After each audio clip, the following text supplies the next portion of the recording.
Alright everyone, if you couldn't tell, the next series I will be covering is the Ben 10 series. With that being said, I'll explain real quick how I'm going to be doing it, because they will be a bit different from the Teen Titans videos. Because of just how much Ben 10 there is, and how much I'm going to cover, I'm not going to do it season by season and have one season per video, because we would be here for like the next year and a half only talking Ben 10. So instead, I'll do it on series. So this video is about OG Ben, then the next will be about Alien Force, and so on. And I'll just leave my general thoughts on each show as a whole instead of an in-depth episode by episode like with the Titans. I'll still have a section about each villain that appears in each show, and in the same vein, I'll talk about each alien that Ben has in the order they appear and give my thoughts on them based on things like design, name, and overall how creatively Ben uses them, and give them a ranking out of 10. Anyways, enough yapping about how the video is supposed to be made, and just jump right into it.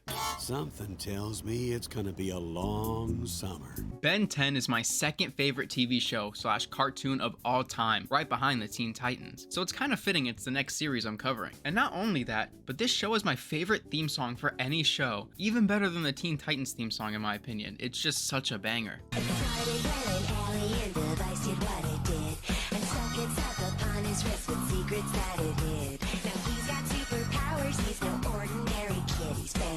OG Kid Ben has such an iconic look with the black striped shirt and the army green cargos, and this whole show just gives off a classic vibe. This show has our hero Ben going on a summer road trip with his grandpa Max and cousin Gwen, and what was supposed to be a regular road trip turns into an action-packed alien adventure. I love just based off the first episode, you can already tell the show is going to be special. It does such a good job right away at showing us the dynamic of our main characters and makes it feel like, even though this is our first time seeing them, that we already know them. I also like that they chose the combo of two cousins and their grandpa as the group dynamic, instead of like a couple of friends or just brother and sister with their dad. It makes the show feel more unique and interesting. Speaking about the characters, let's go over them. First, we'll have Grandpa Max. Grandpa Max is the GOAT. His whole plumber storyline was sick, and all his tools and knowledge about these alien things really make him feel important to the show and not just look like Ben's chaperone. It's also great we keep discovering new things about him as the show progresses. First, we learn about his plumber life, we see history between him and Vilgax, who is now Ben's enemy, then we meet his old partner, and we see his alien girlfriend Xylene. And as the show goes on, we learn more and more about the plumbers as well. But Grandpa Max does make some questionable decisions. For starters, he is way too comfortable letting two 10-year-olds run off and do their own thing. Even before Ben got the Omnitrix, he just lets Ben wander the forest at night all by himself. And then after, he's just okay with Gwen, who for the majority of the show is just a regular kid,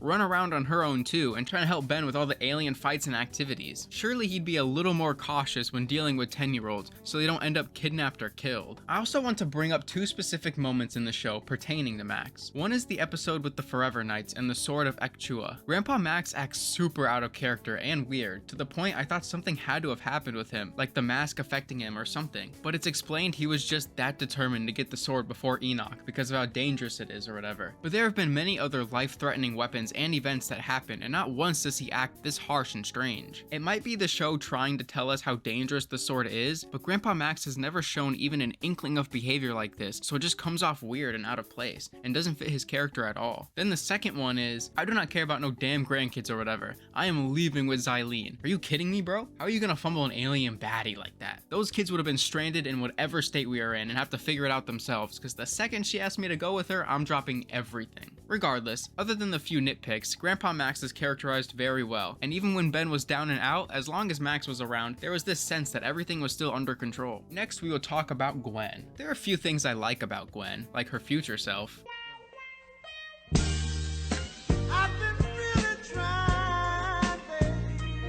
And I do very much like that she starts to use magic, so she can feel more a part of the team. Ben has the Omnitrix and Grandpa Max is a retired plumber, so Gwen just kind of felt left out. So giving her the magic was a great idea to make her feel more important while still keeping her unique to the other two. The one thing with her is, she can be so goddamn annoying. She has her sweet moments with Ben and whatever, but she is such a lame snitch nerd with her constant, I'm telling Grandpa. Like, she is a kid, why is she so void of energy and fun? Sometimes these moments are fine and work with the show, but at some moments it gets pretty annoying, to the point it just gets ear-grating to hear her talk. I also do wish once she got Charmcaster's spellbook and was learning all those spells, she would have went back to her lucky girl persona. It would make Ben and her really feel more like a team of heroes, and would just make sense because she made Lucky Girl when she got the magic charm and only retired her because the charm was broken. She even brought her back when she found another charm, so bringing her back again when she got actual magical powers would fit well and continue to make her feel more important to the team and feel more like her own character instead of just Ben's backup. Now, we'll talk about the man himself, or I guess boy himself, Ben Tennyson. Ben has got to be one of the strongest 10-year-olds in all of fiction. I don't know if it's just me underestimating how smart a 10-year-old in real life is, but I swear Ben and Gwen talk, think, and move like they're way older than they are. I swear 10-year-olds can't think that fast on their feet, especially in life-threatening situations. The only thing that makes me remember Ben is so young is his very brash attitude of run in, think later, and some of his ideas and thought processes make little to no sense. But when you remember a literal child is behind these aliens, it's a little more understandable. Like in the episode Camp Fear, Ben and Grandpa Max are captured by this fungus monster, and he remembers what Grandpa Max said about how the athlete's foot powder kills all types of fungus, which admittedly is a smart idea and a good thing to remember. But even though he had the whole bottle in his pocket, he first still decides to throw his shoe into the fungus's mouth, and then the bottle. Why not just start with the entire bottle to begin with and not lose your shoe? Ben also has that childlike wonder and constantly thinking all the alien stuff is cool, while never really taking things seriously until it's almost too late. Also, we see in the episode Ken 10, when Ben's son Ken gets the Omnitrix, he was able to turn into gray matter and unlock Master Control. If that's possible, why hasn't our Ben done that? Is his son really that much smarter than him? One thing that has annoyed me a few times in this show, sometimes there will be either someone framing Ben or there will be a moment where it looks like Ben is doing something really bad, and instead of believing him when he says he didn't do it or has no idea what they're talking about, Gwen and Grandpa Max immediately assume he's guilty and never believe him. And I mean, sure, he's used the watch irresponsibly at times, but I mean, come on.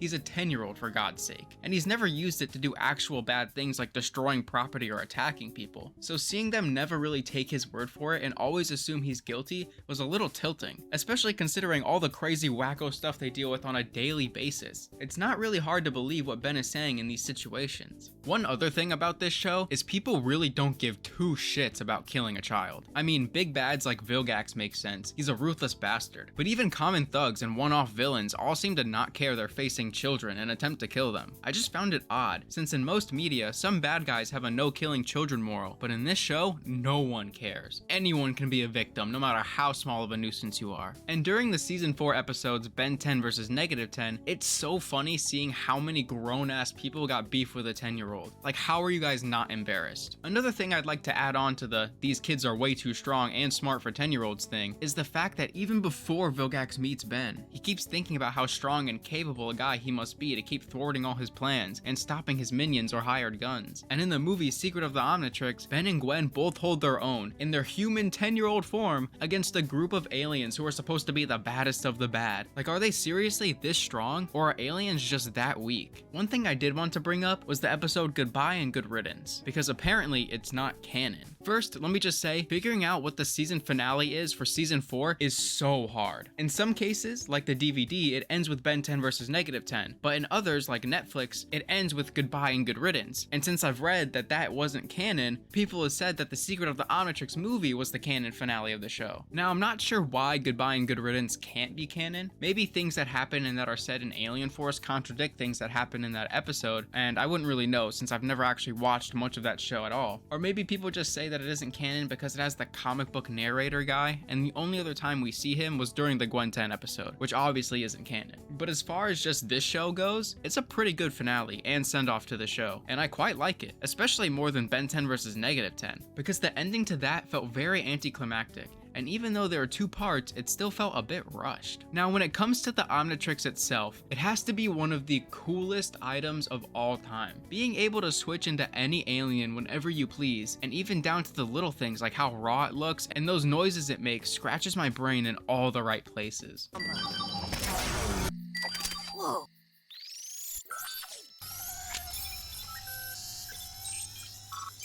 though I'm not sure why there is a limiter on it at all, and Master Control isn't just the default option. I get from a story perspective it's better to have each transformation feel important and add stakes for when the Omnitrix is about to time out or if it's still on cooldown and they're in a tough situation, but seeing Ben 10,000 and Ben in Season 2 finale use the Master Control, it makes the fight so much cooler. I also don't quite get how Ben chooses the wrong alien. Even if there is a limiter, how does he dial to the alien he wants? Then when he presses down, a different one comes out. At that point, it just seems like the watch is broken. Him messing up the transformations was a running theme throughout the show, but I specifically noticed in Season 3, especially at the beginning of the season, he messed it up so often. Like the first few episodes, it was almost every transformation he did was wrong. I also noticed how inconsistent the watch can be at times. Sometimes he stays an alien for what seems like 5 seconds, and sometimes he spends most of the episode in one transformation. Then sometimes it takes forever for the watch to recharge, and others it recharges almost instantly. It was just weird seeing him transform and hearing the power down noise start so soon, or seeing the watch stay red and not let him change when it seems like it's been forever since he was his last transformation. Also, why does the watch have the function of self-destructing and destroying the entire universe? Self-destruct, sure, whatever, why not? But a self-destruct powerful enough to tear apart literally everything in existence doesn't make any sense to give this something literally ever. I will say, I do love the cool concepts that they do with the show and the Omnitrix in general. The stuff like the What If Gwen 10 episode, and other things like when Ben gets sick, seeing how that affects the aliens, seeing the alien combos when the Omnitrix gets broken, and after Ben gets into the water from the Fountain of Youth and turns into a pants-wetting toddler, seeing how small and babyish the aliens look as well. Which makes me think that if Ben's age was affecting the aliens' age in that episode, that means that Ben's current age is also affecting the other aliens. And let me just say, some of these alien species are crazy big and developed by 10. Cause I mean, look at Forearms, and Diamond Head looks exactly like Tetrax, and I mean, I'd assume he's an adult. Now with all this talk on the Omnitrix, might as well segue into talking about all the aliens Ben gets access to in this show. Starting with our very first. Hey,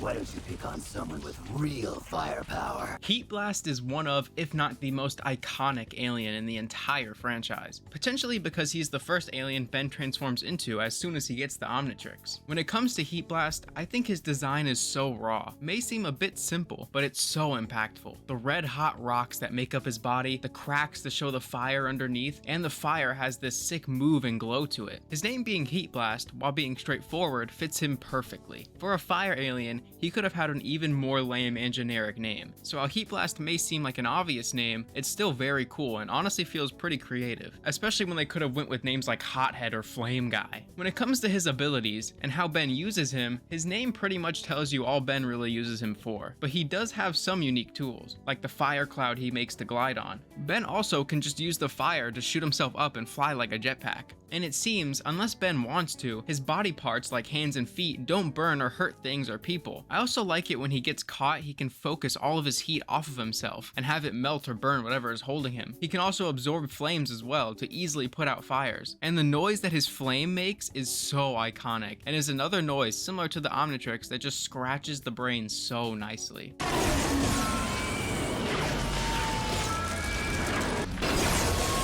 To give Heat Blast a rank out of 10, honestly, I'd give him a perfect 10 out of 10. His name fits perfectly while still being cool, and his abilities as a fire alien are super creative. He might be the first alien Ben goes, but that's definitely not the only reason he's as iconic as he is. Ew! This thing's even uglier than you are normally! How wow, put a flea collar on this mutt! Wild Mutt is this huge, no-eyed orange dog who has these almost gill-like things on his neck that senses movement and acts as his vision. I think Wild Mutt looks really sick, honestly, but I don't know if it's just what young Vulpamancers look like, because the other two Vulpamancers we see, he looks so much uglier. I hate the weird round mouth. The normal mouth he has at first is so much better. Again, the name may seem straightforward, but most of them will. Ben is a 10-year-old kid, and some of these names work so well, and again for Wild Mutt, I couldn't really see him being called anything else. I also really love the roar he lets out.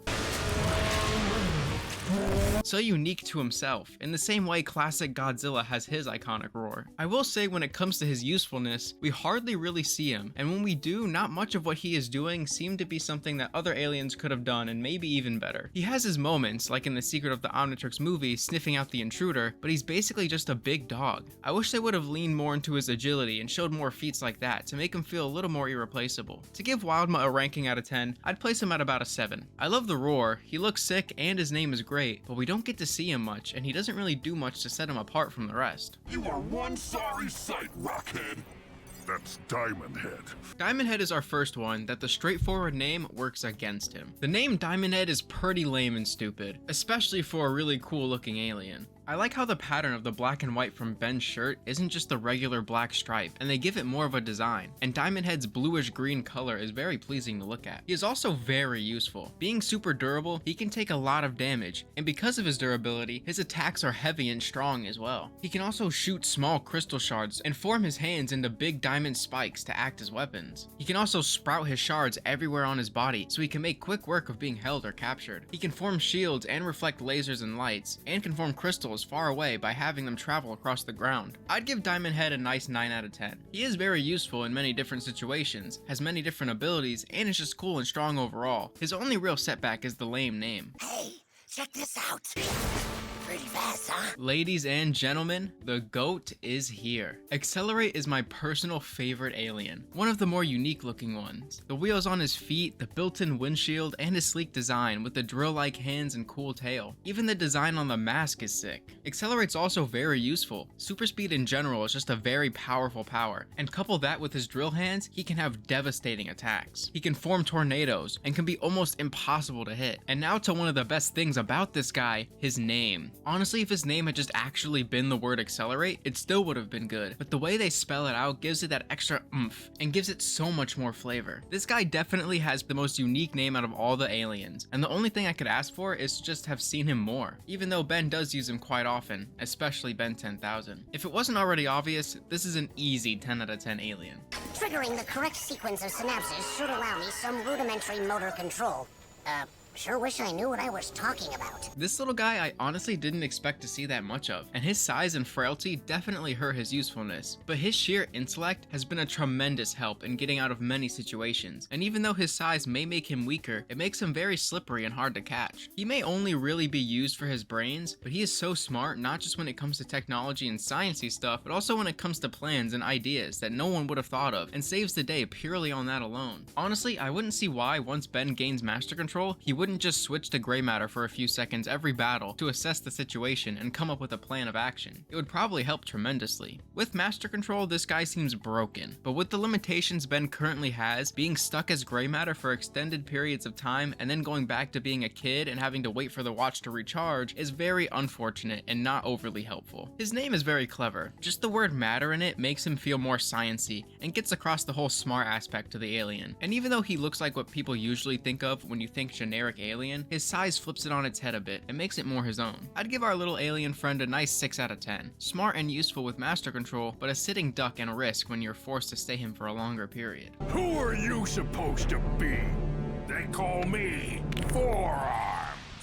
Forearms is another one of the most iconic aliens from the series, possibly even more than Heat Blast. He may even be the most iconic alien of the entire franchise. It's very clear to tell that at least during the OG series, Forearms is Ben's favorite alien. He was always trying to find an excuse to go Forearms, and we've seen Forearms potentially the most out of all the aliens. He'd even go Forearms in situations one of his other aliens would make way more sense. Like in this scene from Secret of the Omnitrix. They are ambushed by a bunch of wild vines, and when Gwen is captured, he goes Forearms to try and save her, which causes him to get restrained and Gwen to get taken away. But this is the most obvious Heat Blast fight you could have imagined. Going a fire-powered alien against a bunch of plant aliens. Heat Blast would have made quick work of the wild vines, and he wouldn't have been able to get tied up, because he could have easily burnt the plants off him. Even if he did get held back, he could still shoot the fire blast from a distance at the alien taking Gwen. Regardless, it's clear this is Ben's favorite, and it makes sense why too. A 10-year-old boy would obviously love the huge, strong alien type. And when it comes to what Forearms can do, that's pretty much it. He's just a big, strong guy. His usefulness is still pretty high though. Sort of like Accelerate and his speed, Forearms' strength can come in handy in multiple different ways, and it's just a useful ability overall. Add on the 2 extra hands and his Hulk-like leaps, in most fights, there isn't much that he wouldn't be able to handle. His design, while very bare bones and basic, is still so clean, with the gloves and his blood red hue. And and his orangey yellowish eyes really pop and give it a more interesting look. But again, in the same boat as Diamond Head, 4Arm's name is very lacking. Calling him 4Arms because he has 4 arms definitely lacks inspiration, and is even lazier than Diamond Head. He's so iconic that the name fits him so well now, and it seems weird calling him anything else, but the name is still not the greatest. For that reason, he gets a 9 out of 10, and is just shy of the perfect score. Float like a butterfly,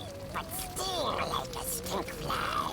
Stinkfly is one alien Ben also chooses the most, probably in the top 3. I haven't actually counted and don't plan on it, but I'm just assuming because it felt like we've seen him a lot. It makes sense as to why we see him this much though, and it's because he's the only one of the aliens really that has the ability of flight. Heat Blast kinda sorta can, but he can't grab and carry people if he's using his hands as a thruster, and he loses Ghost Freak pretty early on. Stinkfly is also a faster flyer than Ghost Freak anyway, so for this alone it skyrockets Stinkfly's usefulness, and then add the sharp tail and his gross, oozy, sticky eye blasts, and this is one alien that is 100% irreplaceable. Stinkfly as a name fits very well too, and it really captures just how gross this alien really is. His design is also very good and well made. He's like an amalgamation of multiple insects, and it works together in the best, worst way possible. He is very ugly looking, but that's exactly what he's supposed to be, and his design nails that. He also is the first alien Ben officially name drops in the show. So because of his irreplaceability and how well his name and design fit his concept, he will join the 10 out of 10 club, even if he isn't one of my favorite aliens. You wanna mess with a monster? Try me on for size. Off the rip, I'll just say I love Ripjaws as a name. It fits perfectly while still sounding cool. Definitely one of the best names they could have given a fish-type alien. His design is also very cool. The little lantern antenna thing, his huge mouth and razor-sharp teeth that can bite down with tons of force, and when he goes into water, can swim incredibly fast by giving himself a mermaid-looking tail. His teeth aren't the only thing that's sharp either. His claws are also great weapons as well. This guy is very niche when it comes to his uses, since without water he's almost useless, but when it comes to his niche, there's literally no one better, and anytime there is water around, he can just dominate. Given this, I'll give him a respectable 8 out of 10. Very cool looking with a great name, but only useful in specific situations. Time for me to hitch a ride.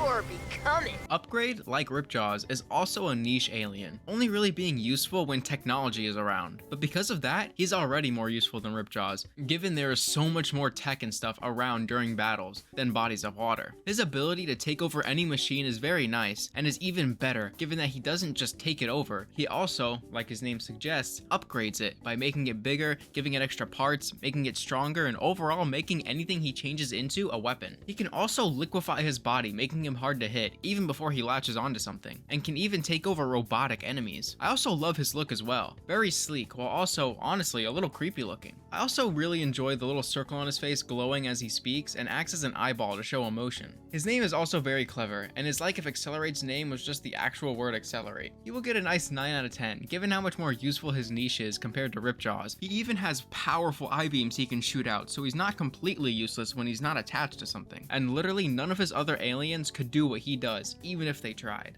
You want to see something really scary? Ghost Freak, back when I was a kid and was first watching this show as it came out, was my favorite alien. He is so cool looking, and his voice is so perfectly creepy as well. The one eye, the smooth figure, and the black lines all across him, and it's just so cool how they incorporate the Omnitrix logo onto his design. Ghost Freak is another case like Plasmus, where his new redesign he gets later, sure is more unique and makes him look a lot creepier and scarier, but I just love the original, more basic looking one more. His new design isn't bad, but it just isn't as cool to me, and even though it makes sense given how the story plays out, looks too villainous and doesn't seem like an alien Ben looks like he'd use. Ghost Freak was a little underutilized while Ben had access to him, but it has an in-story reason as to why, since Ben felt weird every time he used him, since he had his own consciousness and was trying to escape the watch, but his powers are incredibly good for stealth. Plus he seems almost to be impossible to hit or get your hands on, because he can just phase through walls and make any hits phase through him as well. He can also go invisible. Now I'm not sure if Ben as Ghost Freak had access to this power, but once separated, Ghost Freak was able to possess people and take control of their bodies, and even attack them from the inside and throw them around. He also threatened to make Gwen jump off of a building, which is insanely dark and a crazy thing to see in a cartoon made for children. Shows back in the day were able to do so much more, and they had sauce for real. Unfortunately, given how little Ben used Ghost Freak, I can't give him a perfect 10, but pre-separated Ghost Freak still gets a 9 out of 10 for me. You're like a bowling ball. More like a cannonball. Actually, make that a cannon bolt. Cannon Bolt is our first alien we see Ben unlock past the original 10. And I find it funny that the entire first few times he goes Cannon Bolt, Ben hates him and talks about how useless he is. But then as the show progresses, it would also seem like he's in the top 3 of aliens chosen. I feel like we see Cannon Bolt so often. Cannon Bolt though is a very one-trick pony. He spins in a ball shape. He can bounce around like a pinball and is super strong and durable, being able to survive becoming a meteor. But again, although very durable, he just does one thing and can get pretty boring to watch after a bit. I do really like his design. The colors work well and he still looks cool balled up. His name is also great, and changing Ball to Bolt for his name is a chef's kiss choice. I still give him about a 6 out of 10 though. His abilities are just very one note and generic, and while still looking cool, isn't overly interesting and not much more useful than any other alien in Ben's arsenal. You may control every last person. But what about our plan?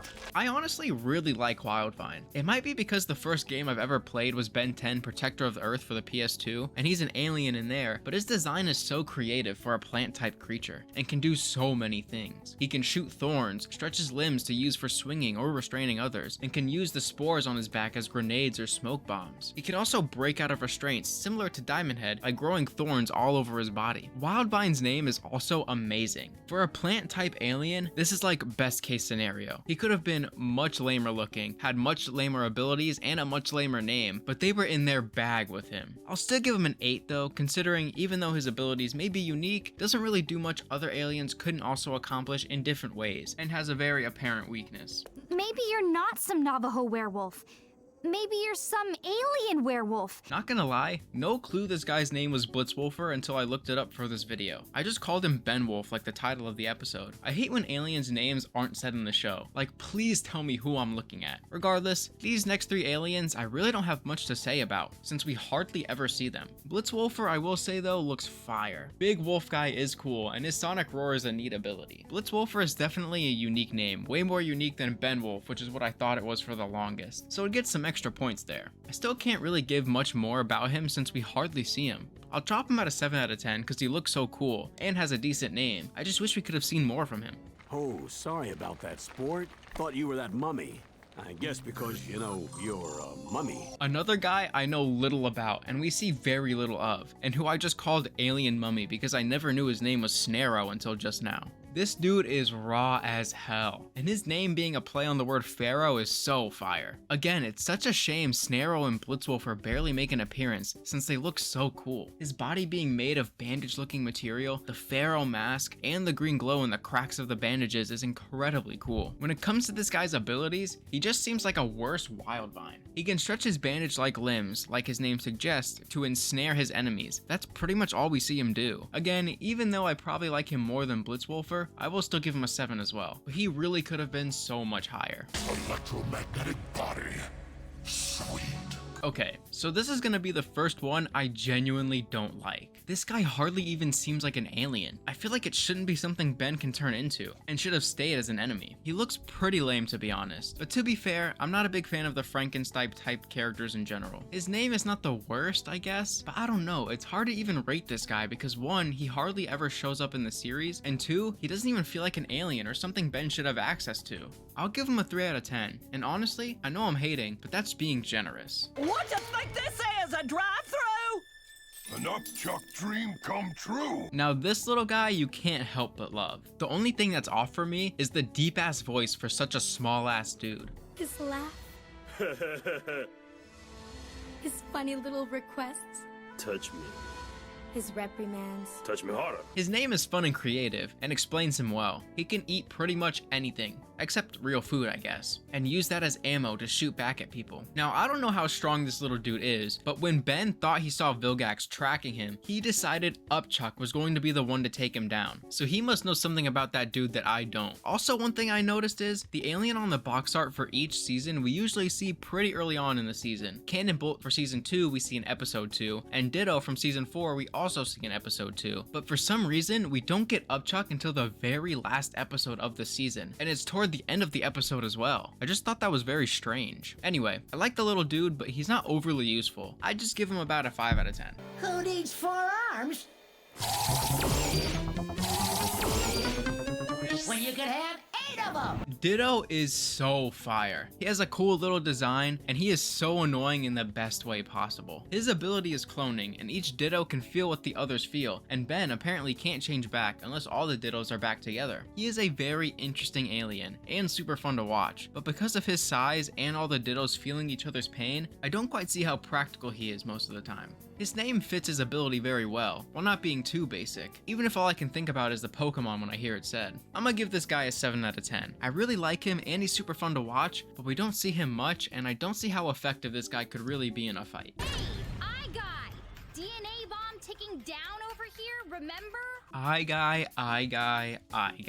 Where do we even start? No, seriously, I have no idea what to even really talk about with him. His whole intro was just so weird. He hardly ever gets screen time. Like, at least with Blitzwolf or Snarrow and Frankenstrike, they were also enemies, so we saw more of what they could do. But this guy just shows up out of the blue at the end of the final season, and no one has any reaction, since apparently Ben unlocks him off screen. So the first time we ever see him, it's at the very end of the show, we don't get a name, no one reacts to him at all, and Ben just knows how to use his abilities while we just sit in confusion. It felt like I was missing something when I first saw him. Almost thought I missed an episode or something. Regardless, he looks mad ugly, his name is dogshit horrible and boring, and his abilities, all we've seen him do is shoot lasers out of his eyes. So I mean, not really setting himself apart enough to matter. 2 out of 10. Next. Whoa! Check me out!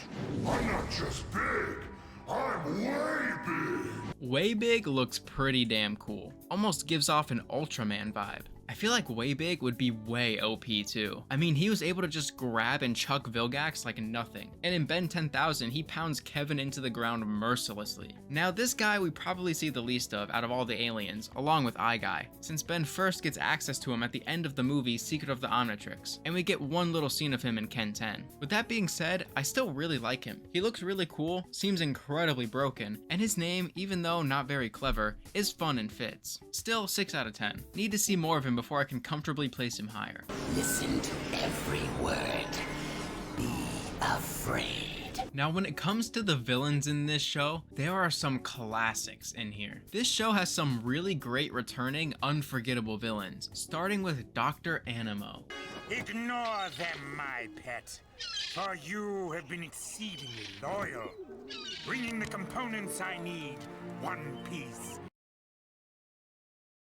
Dr. Animo is one villain from this show that I not only remembered from when I was a kid, but one that I even remembered his name. This guy has been one that has stuck with me and is such a classic villain. Dr. Animo appears very frequently throughout the show, and his goal is to use his science and research to make super animals by messing with their DNA, and is driven by revenge during the OG show. In his first appearance, he tries to steal a trophy he feels he rightfully deserves, and after his defeat by the Tennysons, spends the rest of the series trying to get back at them. I think it's cool that every time he shows up, he has new tech and new animals while keeping his same goal, to keep him consistent, while also keeping him fresh and new. In the one episode Dr. Animo and the Mutant Ray, it was pretty cool to see him fuse his research with the broken part of the Omnitrix and create superpowered alien animal fusions. And one thing that I couldn't help but notice was the room Dr. Animo had his big cannon in looked awfully similar to the place in the episode X of Teen Titans, where they fight Dr. Chang, and even looks like the same laser cannon he uses. One thing I don't really get is why these random animals, once they get supercharged by Animo, just decide to listen to him and act as his minions. He'd just transform a random frog or bird and all of a sudden they don't attack him and just listen to what he says like they're his pets. I don't quite get why or how he gets them to behave. One small one-off alien villain we see are the human-eating slime guys, who capture old people, replace them by morphing into them and act like them, and then place them in pods to take home with them. The reason I'm bringing up these guys is, I like to talk about every villain a show has, no matter how small of a role they play, or at least what I see as a villain. These guys are honestly so laughably terrible at their plan. Sure, they're able to capture the entire neighborhood, but they were so bad at pretending to be human and at hiding their secret. It was so funny watching them constantly make old people be super athletic and having such a visceral reaction to any water near them that it'd be almost impossible to not pick up on what was happening and what their weakness was. Next, we have the bounty hunters from Hunted, beginning with Crab. Now let me just say, this guy's name being Crab is so hilariously bad. When I first learned that was his name, I literally burst out laughing. Regardless, he definitely seems like the worst of the 3 bounty hunters in this episode, while also being the most arrogant. And I mean, I guess he looks cool, but doesn't really seem that dangerous to me honestly. Now 6 6-6. This guy we get a lot of throughout the show, and this guy is sick as hell. He actually looks and feels like a bounty hunter, from his design to all the weapons he has in his arsenal. I also like the trope in shows where a character will sound like they're speaking complete gibberish, but everyone seems to be able to understand them. His name is also just cool to me for some reason, even though it's just a number said twice. We also get to see how freaky he looks under his mask in the Secret of the Omnitrix movie when it gets blasted off. Now for one of the most classic and iconic characters in this show's history, Kevin 11. I know in the future of this show, Kevin becomes an ally and a friend, and even gets together with Gwen, but after only seeing the OG series, it's so hard to see how that happens, especially with how the episode Ken 10 plays out. Kevin is such a weird case for this show, given how he's the only human in this show to be born with powers. Now, I'm pretty sure there's like some explanation later in the following shows, but again, haven't seen them yet and I'm just working with the info this show gives me. Kevin's powers are very cool and unique as well. He has the ability to absorb energy, and after he absorbs the Omnitrix, he basically just becomes Ben but with master control. Kevin is one evil ass little kid though. At first he just starts out as a kid stealing and sneaking into places he shouldn't be, but then after his first appearance he just straight up tries mass murder and leveling entire cities. Sorta reminds me of Terra going from a friend of the Titans to super evil hate their guts within one episode. Kevin also has a trope I hate where they'll do bad things and make bad decisions, and then when it backfires on them, they blame their shortcomings on the hero. Like he turns himself into that monstrosity alien fusion, and the entire time Ben was warning him to stop, but he doesn't listen, and then when he gets stuck in that form, he blames Ben, and says Ben turned him into that, and it's such an eye roll. And again, he genuinely seems like he hates Ben so bad. I really can't see how they're on the same side later. This redemption arc better be insane, because right now it feels genuinely impossible that something like that would happen. Next, we have a character that at the time when I first saw her, only expected her to be a one-off villain, but she does make a return, this being Rojo. Rojo actually looks raw while fused with Vilgax's robot, and this lady does not care about anything. She's willing to kill anyone and anything, and almost seemed too happy to try and murder literal children. She starts as a common thief, but then after being beaten by Ben, also decides she wants revenge, and joins up later with the -10 group. She also isn't that smart, to be honest. I mean, as she's fighting Heat Blast, the fire alien, she throws him into a car instead of, you know,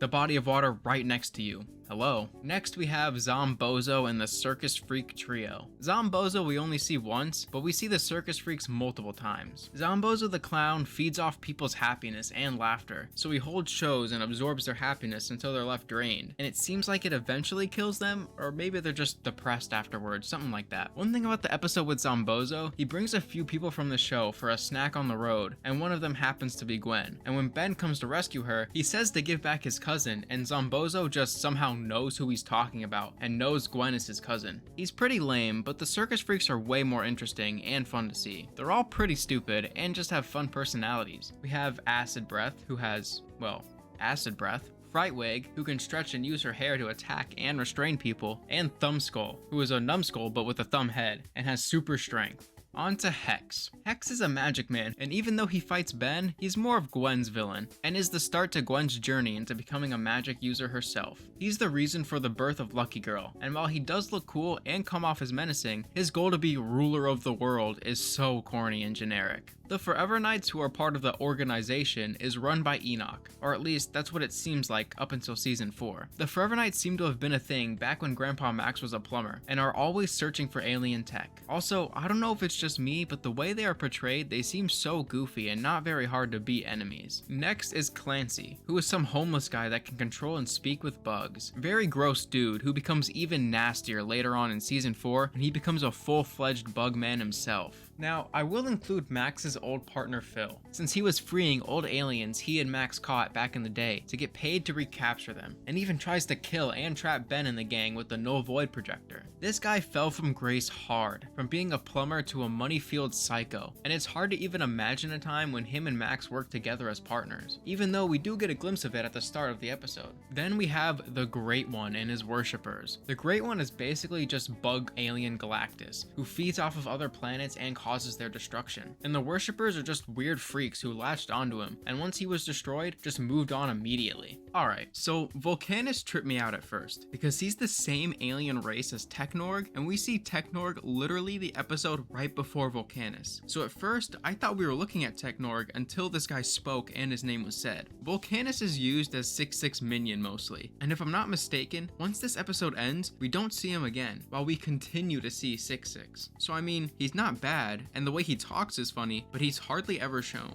Charmcaster is another magical villain, as she is Hex's niece. At first seemingly almost scared of Hex, her true colors are shown as she portrays Hex to have all the power for herself, and is a super self-centered, selfish enemy. This enemy though, is one that I could genuinely see being reformed and joining our side later, unlike Kevin. I also just really like her color scheme with the purple and pink with the white hair. Now we have Ghost Freak. After Ghost Freak escapes the Omnitrix, his whole plan is to take over Ben's body to gain control of the Omnitrix and become whole again. And this guy is such a great and terrifying villain. He changes his appearance and looks so creepy, and his voice along with his very harsh and aggressive nature make him such a good bad guy. Ben does get access to Ghost Freak in the Omnitrix again at the end of season 3 when he defeats Ghost Freak, but for obvious reasons, Ben doesn't choose to use him at all for the rest of the show. Now, Sublimino is so stupid. He looks goofy, the power of hypnotism isn't that interesting, and he does make a return in -10 episodes, but I could have done without him. Next, we got the Werewolf, who works together with the Mummy and Victor to bring back Ghost Freak. I like the Werewolf and the Mummy because not only do they look cool, but they give Ben access to their alien. Victor I think seems alright as a villain, but like I said earlier, I don't like that Ben gets access to him as he doesn't really seem like an alien to me. Next we have the Forever King, Sir Driscoll. He shows up at the beginning of season 4 as a surprise reveal that Enoch hadn't been in charge the whole time, and he is also the leader of the -10, who are essentially Ben 10's Sinister Six. He has a ninja knight by his side as well, who I kinda liked, but we only really see them at the end of the season, and the -10 episodes felt a bit rushed in their pacing, so I don't have much to say on them. Driscoll was revealed though to be an old plumber that was thrown out due to him stealing weapons. Alright. Now, of course, I always save the best for last, Vilgax. Vilgax is one of the most iconic villains in all of cartoon/TV show history. This guy is so sick looking after he gets remade and gets buff as shit. His one and only goal is to finally acquire the Omnitrix to rule over the galaxy, but constantly fails miserably as he keeps being thwarted by a 10-year-old boy.